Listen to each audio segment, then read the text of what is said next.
राधे राधे दोस्तों। स्वागत है आप सभी का आपके अपने YouTube channel bright future Hindi classes में। आशा है कि आप सब स्वस्थ होंगे।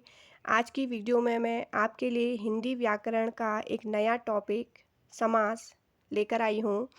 इस वीडियो में आप शुरू से लास्ट तक बने रहिएगा, क्योंकि मैं आपको इसमें बहुत इम्पोर्टेंट चीज़ें बताने वाली हूँ जो कि आपकी किसी भी प्रतियोगी परीक्षा में बहुत ज़्यादा हेल्पफुल रहेंगे। और आप मेरी इसी से संबंधित पार्ट 2 कल की वीडियो देखना ना भूलिए, क्योंकि उसमें मैं समाज से संबंधित बहुत सारे वस्तुनिष्ठ प्रश्न आपके लिए लेकर आऊँगी। तो चलिए शुरू करते हैं आज की वीडियो हमारी। समास समास किसे कहा जाता है? समास का शाब्दिक अर्थ क्या होता है? संक्षेपीकरण, अर्थात किसी भी वाक्य को जब हम छोटे रूप में या संक्षेप रूप में बनाते हैं या बोलते हैं तो उसे ही क्या कहा जाता है? समास। दूसरा पॉइंट देखिए, समास शब्द सम एवं आस दो शब्दों से मिलकर बना हुआ है। अगला पॉइंट देखिए हमारा, समास की परिभाषा। अब समास की यहाँ पर क्या परिभाषा है उसे समझेंगे हम। दो या दो से अधिक शब्दों से मिलकर बने नए एवं सार्थक शब्दों को ही क्या कहा जाता है? समास। एक बार हम इसे और रिपीट करेंगे। दो या दो से अधिक शब्दों से मिलकर बने नए एवं सार्थक शब्दों को क्या कहा जाता है? समास। अगला पॉइंट देखिए, समास में पदों की कितनी संख्या होती है? दो संख्या होती है। एक होता है पूर्व पद एवं दूसरा होता है उत्तर पद। प्रथम पद को क्या कहा जाता है? पूर्व पद। और दूसरे पद को क्या कहा जाता है? उत्तर पद। अगला पॉइंट देखिए, समास में शब्दों का मेल होता है। समास और संधि में ये अंतर रहता है कि संधि का क्या अर्थ होता है? मेल या संयोग बोल सकते हैं हम, जबकि समास का क्या अर्थ होता है? संक्षिप्तीकरण। और संधि में क्या होता है? इसमें दो वर्णों का मेल होता है, लेकिन समास में दो या दो से अधिक शब्दों का मेल किया जाता है।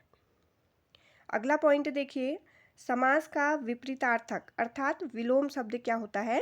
व्यास होता है। अगला पॉइंट देखिए, सामासिक पद, समस्त पद। समास के नियमों से निर्मित शब्द सामासिक शब्द या फिर समस्त पद कहे जाते हैं। अगला पॉइंट है, सामासिक पदों में प्रथम पद को क्या कहा जाता है? पूर्व पद। एवं दूसरे पद को क्या कहा जाता है? उत्तर पद।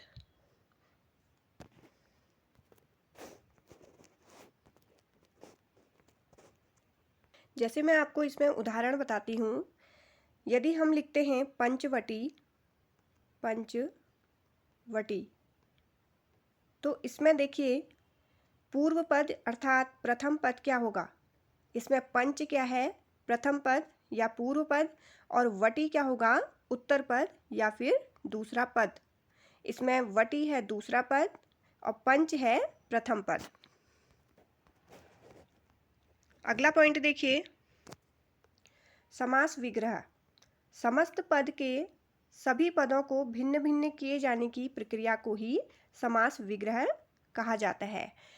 किसी भी पद के सभी पदों को अगर हम अलग अलग करते हैं तो यही प्रक्रिया क्या कहलाती है? समास विग्रह। समास के भेद। समास के कितने भेद होते हैं? समास के 6 भेद होते हैं। ये परीक्षा में भी पूछा जाता है कि समास के कितने भेद होते हैं, तो ध्यान रखिए समास के 6 भेद होते हैं। पहला जो समास है उसके बारे में हम यहाँ पर पहले देखेंगे। पहला समास है अव्ययी भाव समास। अव्ययी भाव समास में प्रथम पद की प्रधानता होती है व उपसर्ग से बने शब्दों की बहुलता होती है। अव्ययी भाव की विशेषता देखिए, इसमें उपसर्ग से बने हुए शब्द आपको ज़्यादातर देखने को मिलेंगे और इसमें जो पहला पद प्रथम पद होता है उसी की क्या होती है? प्रधानता रहती है। जैसे यहाँ पर उपसर्ग के कुछ उदाहरण हैं। आ, प्रति, कि, उप, भर, हर, यथा, यावत आदि।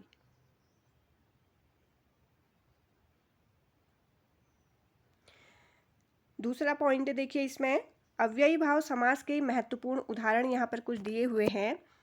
प्रतिदिन, यथाशक्ति, आजन्म, भरपेट, प्रतिमान, यथा समय या फिर भागम-भाग, और अगला है आकंठ आदि।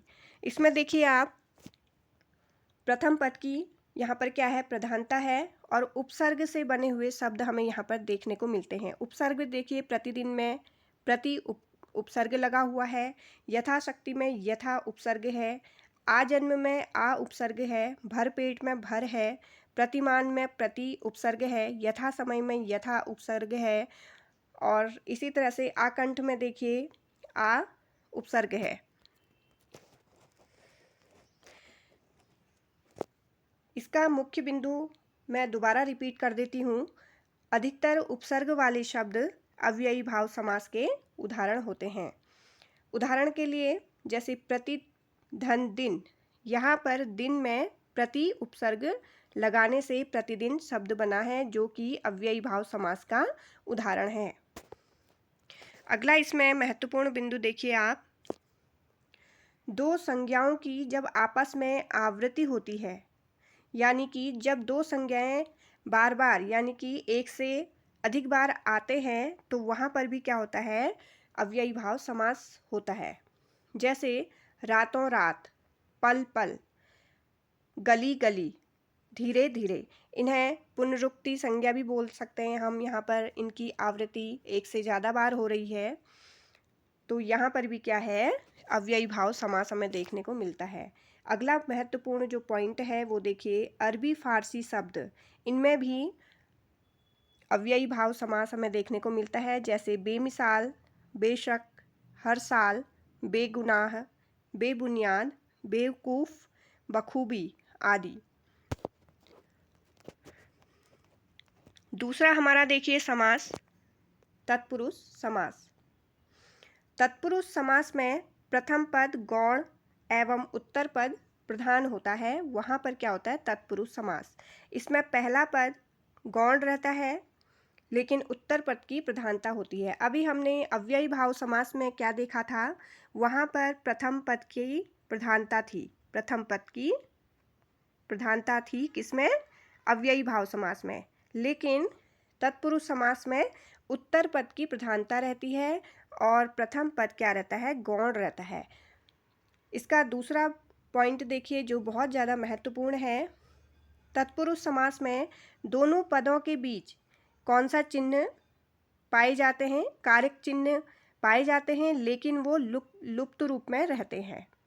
मतलब हमें वहाँ पर वो लिखे हुए नहीं दिखते हैं, वो लुप्त रहते हैं, लेकिन जब हम उन शब्दों का अर्थ निकालते हैं तो वहाँ पर कारक चिन्ह हमें मिलते हैं। इसका जो अगला पॉइंट है देखिए, वो बहुत महत्वपूर्ण है। तत्पुरुष समास में पहला पद प्रायः क्या होता है, संज्ञा या विशेषण होता है, और उसके विग्रह में उस शब्द के साथ कर्ता तथा संबोधन कारकों को छोड़कर शेष सभी कारकों की विभक्तियां लगती हैं। परंतु समास की रचना में समस्त पदों के बीच आने वाली विभक्तियों का लोप हो जाता है। विभक्तियों के नाम के आधार पर तत्पुरुष समास के कितने भेद होते हैं, 6 भेद किए जाते हैं। यहाँ पर कुछ उदाहरण हैं तत्पुरुष समास के, और एग्ज़ाम में तत्पुरुष समास से ही संबंधित बहुत सारे क्वेश्चन पाए जाते हैं। तो यहाँ पर हम देखिए सबसे पहले उदाहरण से यहाँ पर समझेंगे। मोक्ष प्राप्त यहाँ पर एक शब्द है, इसको अगर हम अर्थ रूप में निकालेंगे तो ये है, बनेगा मोक्ष को प्राप्त। अब यहाँ पर देखिए इसमें को लगा हुआ है, जो कि क्या है, एक कर्म तत्पुरुष है। को विभक्ति का यहाँ पर क्या होता है, लोप हो जाता है। जब हम मोक्ष को प्राप्त इसका संक्षेपीकरण करेंगे तो ये शब्द बनेगा मोक्ष प्राप्त। और यहाँ पर किस विभक्ति का लोप हुआ है, को विभक्ति का लोप हुआ है। दूसरा उदाहरण है मदांध। इसका अर्थ है मद से अंधा। तो इसमें कौन सा तत्पुरुष है, देखिए करण तत्पुरुष। यहाँ पर कौन सी विभक्ति का लोप हो रहा है, यहाँ पर हो रहा है से। देखिए मद से अंधा, अगर इसका हम संक्षेपीकरण करते हैं तो क्या शब्द बना, मदांध। मदांध का अगर हम समास विग्रह करेंगे तो क्या बनेगा, मद से अंधा। और इसमें जब हम मदान्ध बोलेंगे तो से विभक्ति का यहाँ पर लोप हो रहा है। तीसरा यहाँ पर देखिए उदाहरण गौशाला। तो इसका समास इस समास का जो शब्द है इसका अगर हम अर्थ निकालें तो ये होगा गाय के लिए शाला, या घर बोल सकते हैं यहाँ पर, गाय के लिए घर या गाय के लिए शाला। तो इसमें है संप्रदान तत्पुरुष। कौन सा तत्पुरुष है? संप्रदान तत्पुरुष। यहाँ पर कौन से तत्पुरुष की, संप्रदान तत्पुरुष का लोप हो रहा है? के लिए। अगर हम इसका अर्थ निकालें तो गौशाला में के लिए का लोप यहाँ पर हमें देखने को मिलता है। चलिए अगला उदाहरण हम इसी का देखेंगे। जन्मांध। इसका जब अर्थ निकलता है तो जन्म से अंधा। यहाँ पर हमें कौन सा तत्पुरुष देखने को मिल रहा है? अपादान तत्पुरुष। से अलग होने के अर्थ में, अपादान में क्या होता है? से अलग होने के अर्थ में इस विभक्ति का प्रयोग किया जाता है। तो यहाँ पर जब हम जन्म से अंधा का संक्षेपीकरण करेंगे तो क्या बनेगा? जन्मांध। और इसमें से इस विभक्ति का लोप हो रहा है। अगला जो उदाहरण है वो है राजकुमार, अर्थात इसका जो अर्थ बना राजा का कुमार। और इसमें कौन सा हमें तत्पुरुष देखने को मिल रहा है? संबंध तत्पुरुष। और जब हम राजा का कुमार का संक्षेपीकरण करेंगे अर्थात राजकुमार बोलेंगे तो कौन सी विभक्ति का यहाँ पर लोप हमें दिखाई दे रहा है? का। अगला जो उदाहरण है देखिए धर्मवीर। इसका अर्थ क्या निकलेगा? धर्म में वीर। और इसमें हमें अधिकरण तत्पुरुष यहाँ पर दिखाई दे रहा है। तो अगर हम धर्म में वीर का संक्षेपीकरण करें तो ये शब्द बनेगा धर्मवीर। और इसमें मैं जो यहाँ पर विभक्ति है उसका हमें लोप दिखाई दे रहा है। अगला जो हमारा तीसरे नंबर का समास है देखिए ये है कर्मधारय समास। जिस समास में उत्तर पद प्रधान होता है किंतु दोनों पदों के बीच क्या होता है? विशेषण विशेष्य या फिर उपमेय और उपमान का संबंध हमें देखने को मिलता है, वहाँ पर कर्मधारय समास होता है। यहाँ पर मैं इसके कुछ उदाहरण आपके लिए लेकर आई हूँ, उसे हम देख लेंगे। जैसे देखिए पहला जो उदाहरण है नील व गाय। इसमें नील क्या है? विशेषण है, यानी कि विशेषता है, और गाय विशेष्य अर्थात जिसकी विशेषता बताई जा रही है। तो ये जो शब्द है इन दोनों को जोड़कर जो शब्द बना है वो है नील गाय।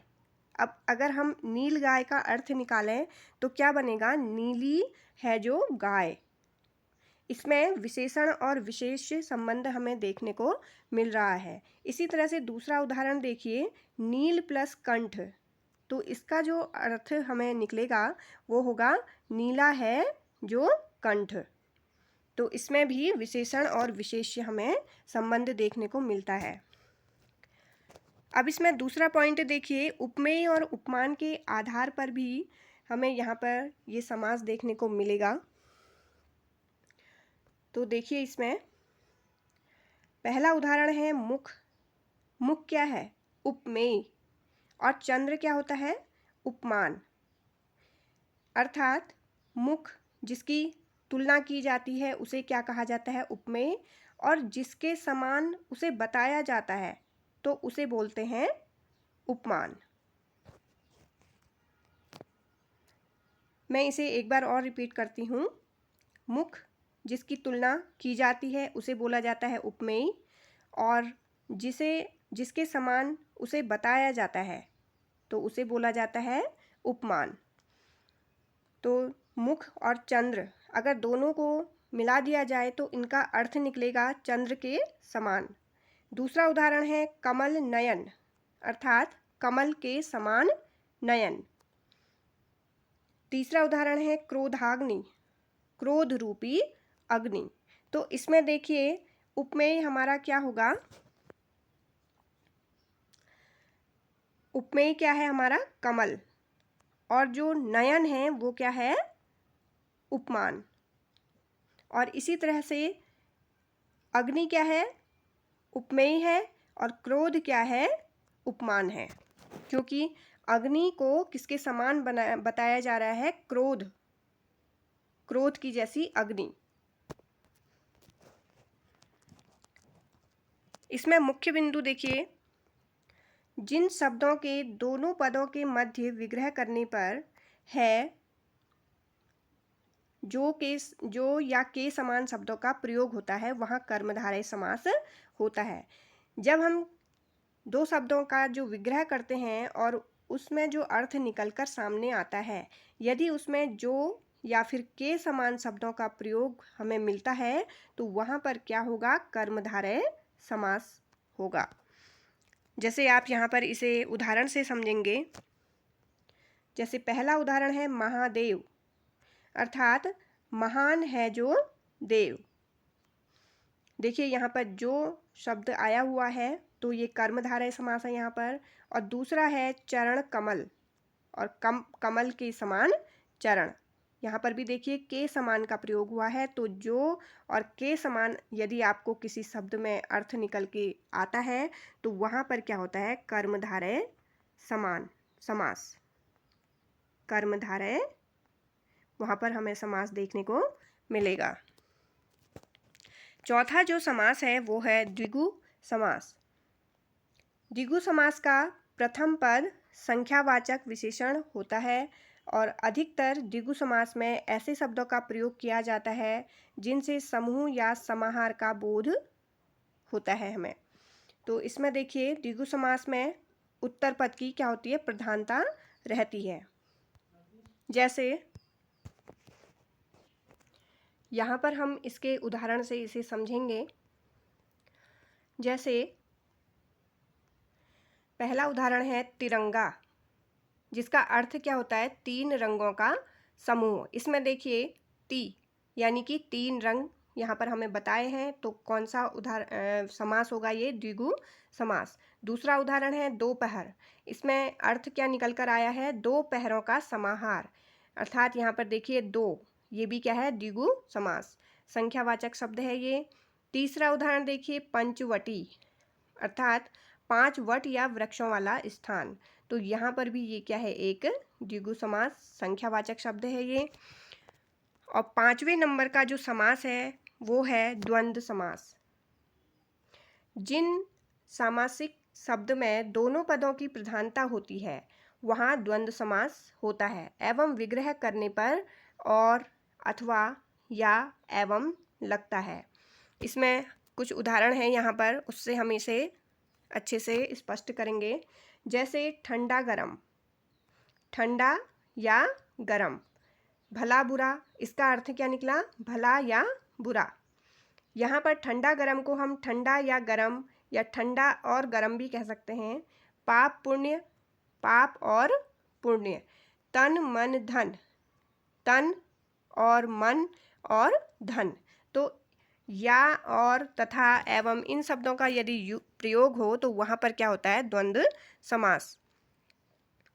इसका मुख्य बिंदु यहाँ पर हम देखेंगे, अधिकतर द्वंद्व समास के दोनों पदों के बीच योजक चिन्ह का प्रयोग किया जाता है।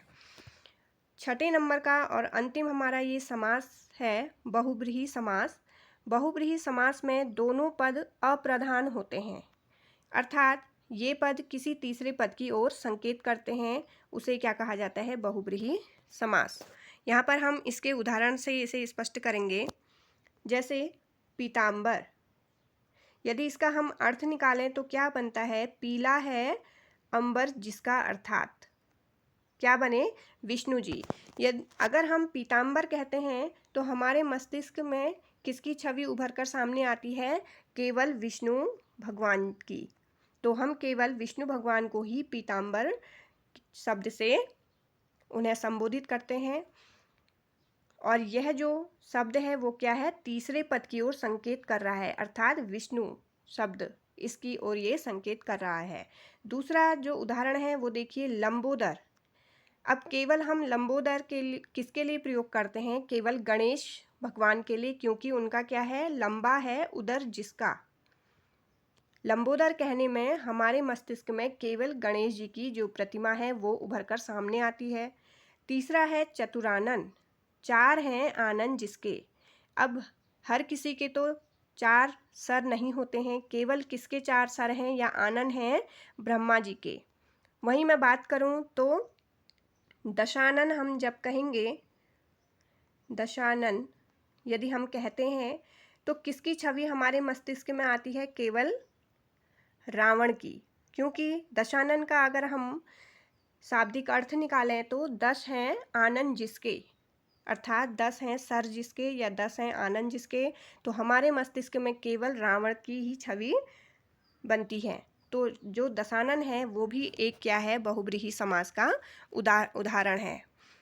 आशा है कि आपको आज की मेरी ये वीडियो बहुत अच्छी लगी होगी। लाइक करिए, शेयर करिए, और मैं इससे जो अगली पार्ट 2 समास का है उसमें आपके लिए इससे ही संबंधित वस्तुनिष्ठ जो कि बहुत ज़्यादा आपके लिए महत्वपूर्ण रहेंगे उन्हें लेकर आऊँगी।